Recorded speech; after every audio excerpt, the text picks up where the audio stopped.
Well, to our fellow Americans, brave warriors, and steadfast allies, good morning. You know, as someone who led troops, led soldiers in the streets of Baghdad and Samarra, Iraq, and who trained counterinsurgents in Kabul, Afghanistan, and who still carries the weight of brothers lost to Iranian terrorist proxies, many backed by the same Iranian regime we're confronting now. This fight, Operation Epic Fury, it hits home. Our generation understands this fight. For 47 years, these barbaric savages in the Iranian regime have murdered our brothers in arms, my guys, your guys, our guys, through their terrorist proxies and cowardly attacks. Now they race toward a nuclear bomb to hold the world hostage. The Iranians have targeted and killed thousands of my American brothers. That race to a nuclear bomb, President Trump will never allow it. Not now, not ever, not on our watch. The mullahs are desperate and scrambling. Like the terrorist cowards they are, they fire missiles from schools and hospitals, deliberately targeting innocents, because they know their military is being systematically degraded and annihilated. Iran's neighbors, and in some cases, former allies in the Gulf, they've abandoned them. And their proxies, Hezbollah, the Houthis, and Hamas, either broken, ineffective, or on the sidelines. Iran stands alone, and they are badly losing. On day 10 of Operation Epic Fury, we are winning with an overwhelming and unrelenting focus on our objectives, which are the same as the day I gave my first briefing here on Operation Epic Fury. They're straightforward, and we are executing them with ruthless precision. One, destroy their missile stockpiles, their missile launchers, and their defense industrial base. Missiles and their ability to make them. Two, destroy their navy. And three, permanently deny Iran nuclear weapons forever. It's a laser-focused, maximum authority mission delivered with overwhelming and unrelenting precision. No hesitation, no half measures. As President Trump declared yesterday, we're crushing the enemy in an overwhelming display of technical skill and military force. We will not relent until the enemy is totally and decisively defeated. But we do so on our timeline and at our choosing. For example, today will be yet again our most intense day of strikes inside Iran. The most fighters, the most bombers, the most strikes, intelligence more refined and better than ever. So that's on one hand. On the other hand, the last 24 hours have seen Iran fire the lowest number of missiles they've been capable of firing yet. Just the bifurcation, just the trend lines that we talked about on our first briefing. You see, this is not 2003. This is not endless nation building under those types of quagmires we saw under Bush or Obama. It's not even close. Our generation of soldier will not let that happen again, and nor will this president, who very clearly ran against those kinds of never-ending, nebulously scoped missions. Those days are dead. Instead, we're winning decisively with brutal efficiency, total air dominance, and an unbreakable will to accomplish the president's objectives on our timeline. We stay locked on the target because here at the Department of War, that's our job. Now, the chairman and I, having just returned from Dover last night, our troops and their families and the enormous sacrifice that they make is certainly heavy on my mind. So I'll close with scripture, drawing strength from Psalm 144. Blessed be the Lord, my rock, who trains my hands for war and my fingers for battle. He is my loving God and my fortress, my stronghold and my deliverer, my shield in whom I take refuge. May the Lord grant unyielding strength and refuge to our warriors, unbreakable protection to them and our homeland, and total victory over those who seek to harm them. And amen. God bless our troops and this mission. Mr. Chairman, over to you. Thank you, Mr. Secretary, and good morning, everyone, and thank you for being here. I'm here today to continue the updates to the American people and to those in the room on Operation Epic Fury. First, let me start with honoring our fallen. As the Secretary said, on Saturday and again last night at Dover Air Force Base in Delaware, our nation's leaders honored our returning fallen as they arrived home for their final time. Last week, I shared a few of the names, and today I want to share the rest. Major Jeffrey O'Brien and Chief Warrant Officer 3 Robert Marzan were the final two fallen to return home and members of the U.S. Army Reserve's 103rd Sustainment Command out of Des Moines, Iowa. Last night, as the news has been reporting, we honored the return of Staff Sergeant Benjamin Pennington of the U.S. Army's 1st Space Brigade from Fort Carson, Colorado. When I met Ben's family last night, his mom, his dad, and his sister, they showed me a drawing that Ben had made when he was in kindergarten. It was clear all the way back then that Ben wanted to do one thing in his life, and he wanted to serve his country and be a soldier. And to the Penningtons, just know how Ben was absolutely a great one. And finally, Major Sorfleet Davies, who returned home this weekend after sadly passing away from a medical condition while on duty in Kuwait. We welcome him home as well and mourn with his family. To the families and the families of all of our fallen, we share in your profound grief. The Joint Force remains eternally grateful for your sacrifice and the gift of a great example that your service members have given all of us. I want you to know that their names will never be forgotten, and you and your family are part of our Joint Force family forever. Let me talk a little bit about the progress thus far, acknowledging that Admiral Cooper will likely continue to give updates from CENTCOM. As the Secretary said, we're in the 10th, moving into the 11th day of Operation Epic Fury.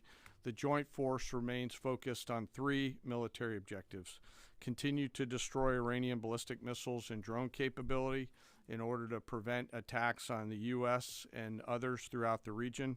And this means attacking launch sites, command and control nodes, stockpiles before they can threaten our personnel, our facilities, and our partners.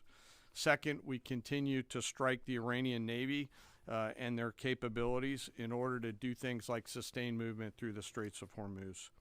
And third, we continue to start working on and going deeper into Iran's military and industrial base in order to prevent the regime from being able to attack Americans, our interests, and our partners for years to come and project power outside their borders.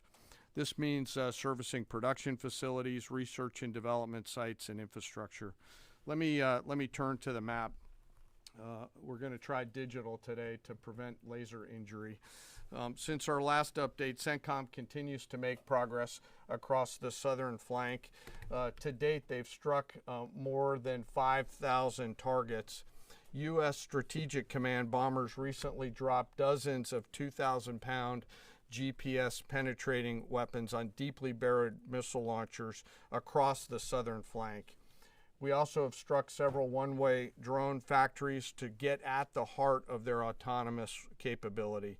And of course, alongside our regional partners along the southern flank, continue to execute intercepts against one-way attack drones using fighters and attack helicopters.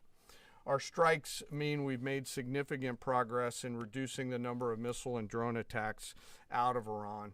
Ballistic missile attacks continue to trend downward, 90% from where they've started, and one-way attack drones have decreased 83% since the beginning of the operation. A testament to our air defenders and our air defense systems, and as I said, our partners in the region continue to do great work as well. Second, we're making substantial progress towards destroying the Navy. In the first 10 days of the conflict, we're more than 50 Iranian naval ships into the campaign using a combination of artillery, fighters, bombers, and sea-launched missiles. As Admiral Cooper noted last Thursday, we struck and sank an Iranian drone carrier ship, and U.S. CENTCOM continues today to hunt and strike mine-laying vessels and mine storage facilities. This work will continue. Third, against our objectives, we've begun to target Iran's military and industrial complex, again, focusing on centers of gravity to get upstream of the shooters out in the field in order to deny them the ability to continue to generate those one-way attack drones. Let me spend a minute talking about the joint force. Across the area of responsibility, this is gritty and tireless work, and I cannot begin to explain how incredibly proud I am of the extraordinary courage, tenacity, and grit and professionalism within the joint force. Last time I had a chance to talk about the Army's incredible logisticians who are out there sustaining the fight. Today I want to highlight a few groups of sailors. First, I want to thank the men and women of the Ford Carrier Strike Group and their families, and let all of them know how grateful I am for their leadership and service. The crews on board this strike group have already been endured months at sea only to get their deployment extended. These exceptional Americans, rogered up, all supported by their families, continue to stand the watch, taking the fight to the enemy over and over again, night after night. Aboard ships like the USS Ford and the Abraham Lincoln are a special group of sailors I want to highlight today. These are the men and women, the sailors up on the roof running operations on the flight deck. With an average age of the early 20s, these are the unsung heroes of naval aviation. These young sailors, known for wearing yellow shirts, are in charge of the catapults, taxiing jets around on the flight deck, shooting jets off the front end, and recovering jets off the back end. They are literally involved with every single movement on the roof on an aircraft carrier. They are the last ones that a naval aviator sees before getting shot off the front end, and the first one that a naval aviator sees after safely trapping on the back end. And just for a minute, imagine you're standing on that aircraft carrier flight deck. There's 30 knots of wind in your face. The deck is slippery, covered in grease. It's noisy. There are propellers spinning. There's jet blast everywhere. The helicopters are running. Your head is on a swivel, and you're trying to direct a multi-million-dollar fighter into a 1-foot square box so that those naval aviators can be shot off into the black of night to go do America's work. Those jets are fully loaded with missiles and bombs, and they are a world-class team combined with the naval aviation and the aviators in those jets. This beautiful symphony of American spirit is the definition of perfectly organized chaos. And these crews do it every single time the carrier is at work. Oh, by the way, in the middle of the night and oftentimes in the pouring rain. These are dedicated young people who take the road less traveled to serve their great nation, doing the deeds that we need them to do. America's enlisted force is the pride of every nation's military, certainly ours, and the envy of every other one as well. Each and every one of them out there across the joint force are extraordinary, and in particular today I want to highlight the yellow shirts.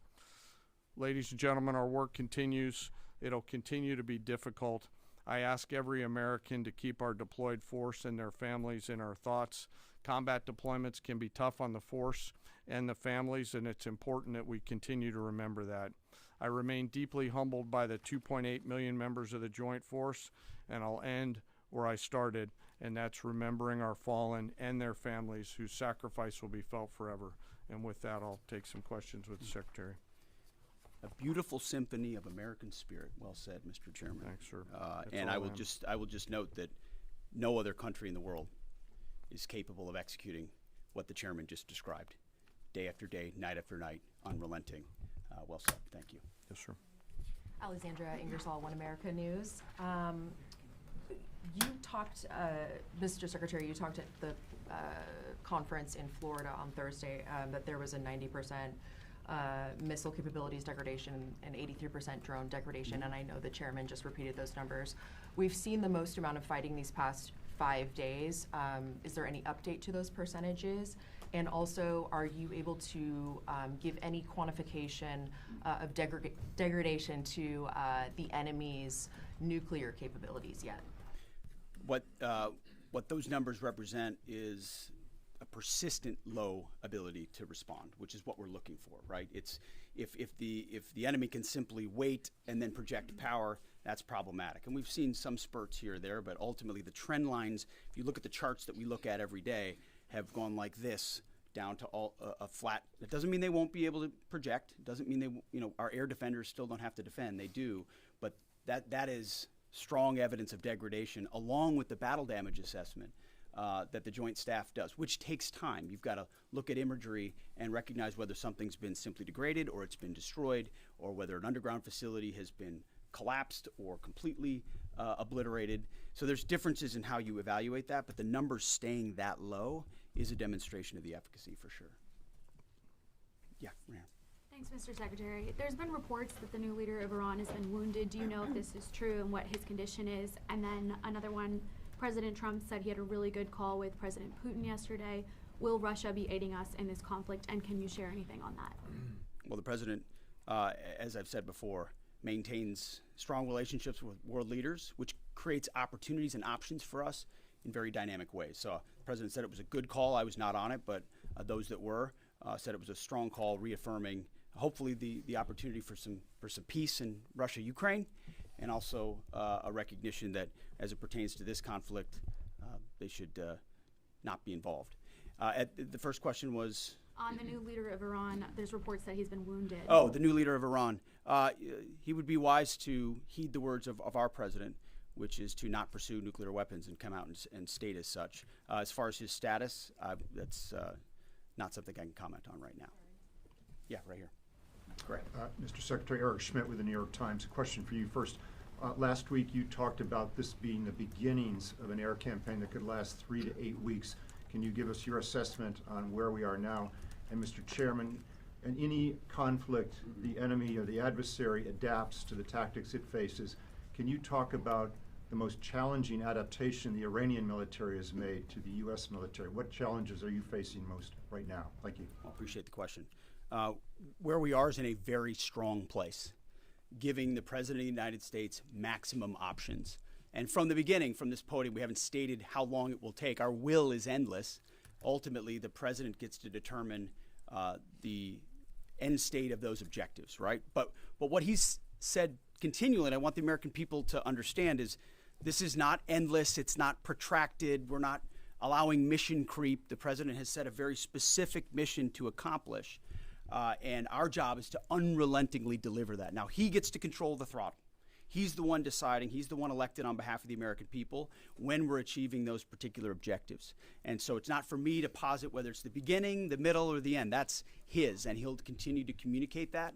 What we serve him as is we give him updates on a daily basis of exactly where we are so he can make that determination on the throttle. Mr. Chairman. Thank you for the question on adaptation. As you're right, no plan survives first contact with the enemy or Murphy. They're adapting, as are we. Of course, we have very entrepreneurial warfighters out there. I'd rather not, for operational security reasons, tell them what's working. So I'm going to not answer that question based on that. But we are watching what they're doing, and we are adapting faster than they are. Are they more formidable than you anticipated, General? I mean, I think they're fighting, and I respect that, but I don't think they're more formidable than what we thought. Secretary Hegseth, thank you. Jordan Conrad's from the Gateway Pundit. Axios reported, citing U.S. and Israeli sources, that the U.S. was not happy with strikes on 30 fuel depots in Iran. While this is anonymous sourcing, it seems kind of congruent with what President Trump said yesterday, that there's certain spots they don't want to hit relating to energy infrastructure that would take a long time to rebuild. And whether this reporting is true or not, what's your message to Americans, those who supported the president and those who aren't really in favor of this war and who worry that Israel might be taking advantage of the U.S.'s backing. And then for Mr. Chairman, for you, I wanted to ask, when you say that we're moving inland, what capabilities does Iran have to shoot down jets over their land? And would that trigger some kind of rescue operation that could risk a bigger ground operation? Well, I would just state by saying Israel's been a really strong partner in this effort. Where they have different objectives, they've pursued them. Ultimately, we've stayed focused on ours. But what Iran has felt is the power of the world's two most powerful air forces. In that particular case, those weren't our strikes or that objective, or that wasn't necessarily our objective. But the president has made it clear to those concerns that we're not getting pulled in any direction. We're leading. The president is leading. He's determining where we want to go, what the outcome will be, what the end state is, with a very keen eye. And I understand those concerns because I've heard from a lot of people who I went through 20 years of those wars myself, worried about getting dragged in, worried about mission creep, worried about nation building or democracy expansion. That's never the perspective the president has pursued on this. Just because previous presidents and previous secretaries have decided to just pour more resources and more people in toward some unguided end state doesn't mean that's the way the world needs to look today. In fact, the American people voted for a different approach. But what the president also stated from the beginning was Iran can't have a nuclear weapon. And it's one thing to say it. It's easy to say. Anybody can say that. I mean, Barack Obama said that. But to do something about it takes courage and resolve. But in that courage and in that resolve, you can also be very scoped in what you're trying to execute to ensure that the sacrifice of Americans, American treasure, American lives, all of those properly meet the objective that you're trying to accomplish. And certainly, as someone I talked out front about what the Iranians have done to our generation, yes, we're clear-eyed about it. But my job is to keep it scoped, given the directive to the president to accomplish the mission. Thank you for the question. Most of their higher-end surface-to-air missile systems are not factors at this point in time. We're able to move around fighters that are moving deeper with relative impunity. Always some risk out there. I don't want to say that there isn't, and we'll always maintain and retain capability of doing search and rescue type of things. But I don't want to get into the details. But thank you for the question. Shelley. Thanks, Mr. Secretary. President Trump told our team on the ground early this morning that the thing that has surprised him the most during the course of this operation so far has been the Iranian regime attacking countries that are not attacking them. I'm curious if that surprised you as well. And General, curious if you are open to the possibility of escorting vessels through the Strait of Hormuz, and if you could describe some of the challenges of doing so. Big mistake by the Iranian regime to start targeting its neighbors right away, exposing who they are and what they're all about, indiscriminate targeting, flailing recklessly at the beginning. I can't say that we anticipated necessarily that's exactly how they would react, but we knew it was a possibility. And I think it was a demonstration of the desperation of that regime then and that regime now, that they still think their pathway out is to try to alienate their Arab partners even more, who've instead decided to come to us and have been willing to go on the offense, have been giving us access, spacing, and overflight in a new partnership that will continue to remake the region the way that President Trump did with the Abraham Accords. So you're pushing those countries in our direction to support this effort, further alienating Iran. And I think it's worth underscoring. I see in the media banners that say, war expanding or war spread. It's actually the opposite. It's actually quite contained, and more of those countries are coming on side, recognizing that you can't live under a conventional umbrella with nuclear ambitions with a radical regime like that. Again, properly scoping the objectives in the process. And then you want to talk about the Strait? Sure. On the potential, if tasked to escort, we'll look at the range of options to set the military conditions to be able to do that. And then, like we always do with every potential mission, come to the Secretary and the President with both what are the resources required, what is the command and control required, and what are the risks, and how do we mitigate those risks. So we're looking at a range of options there, and we'll figure out how to solve problems as they come to us. But I would reiterate also to add to what the chairman said, the truth the president posted last night about that, saying if Iran does anything to stop the flow of oil within the Strait of Hormuz, they will be hit by the United States of America 20 times harder than they have been hit thus far. He goes on to say, death, fire, and fury will rain upon them. You've seen the truth and read it. But he takes very seriously the condition of that straits. We have capabilities that no other nation on earth has, and we're certainly working with our energy partners across the administration to control for that. That's part of that scoping of this. The world needs to understand this doesn't have, this isn't intended to be, nor is it something that will expand. We know exactly what we're attempting to achieve here, scoped properly, and the American people can count on that for sure. Thank you so much, Secretary Hegseth. President Trump has long said that he wants to minimize the loss of life in war, which wherever it occurs in whatever country, which so many people obviously appreciate. Can you detail the specific measures the Pentagon is taking to minimize civilian casualties and strikes inside Iran? And secondarily, is the Pentagon prioritizing replenishment of precision-guided munitions, long-ranged strike weapons, or air defense interceptors? And can you share any details on which systems are being prioritized?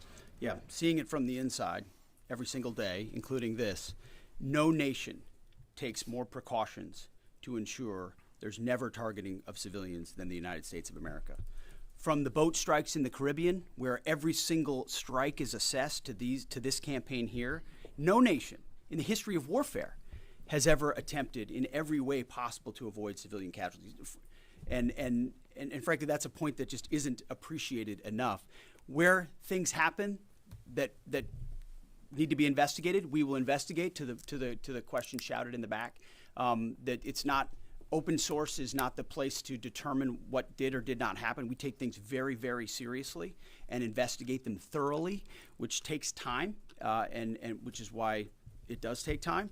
But ultimately, unlike Iran, who targets civilians indiscriminately, who we've seen in the intel moving rocket launchers into civilian neighborhoods, near schools, near hospitals, to try to prevent our ability to strike. That's how they operate. And then they set the targeting of drones and missiles toward civilian targets, hospitals, hotels, airports. CENTCOM's been very good about putting that information out. That's how terrorist regimes fight. They target civilians. We do not. And I can tell you this administration and this Pentagon focuses on that very, very closely. Go ahead, You right here. will hold someone accountable if it turns out that Sir, was a this US morning mission the, that hit the school? Iranian government is saying a lot. They continue to say they're prepared for a long war. If that's the case, what could you tell the American people as far as the steps the Department of War is taking to make sure our troops have the protection and the resources they need as the mission continues?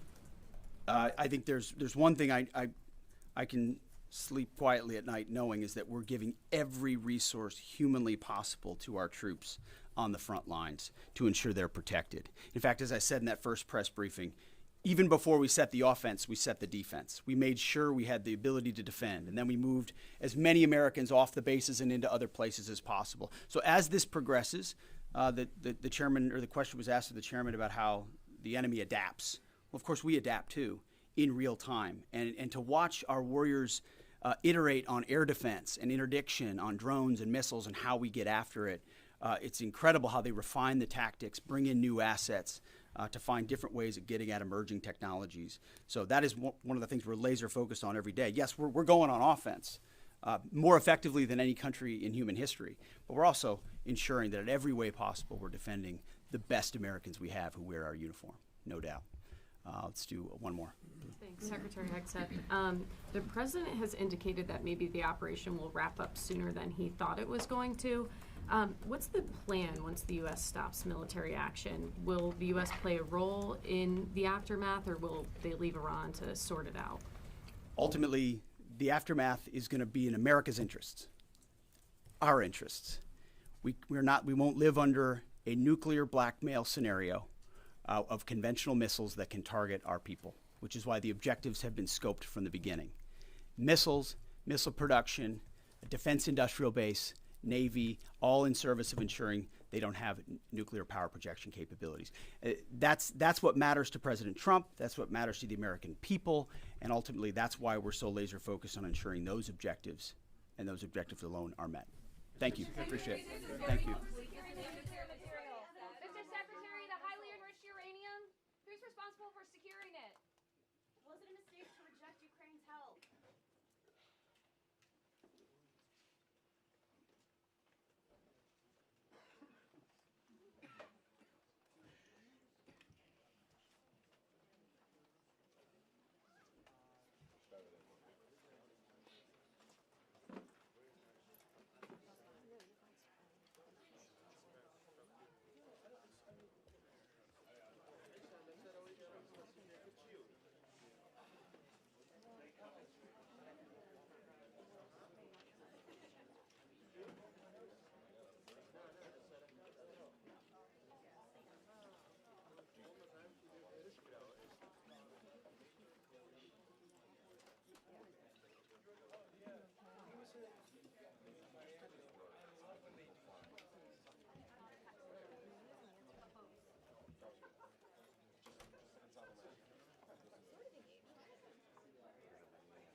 Anybody who's going through the river entrance, see the tax man. Good morning, everyone. If you're heading out on the river entrance, we need to collect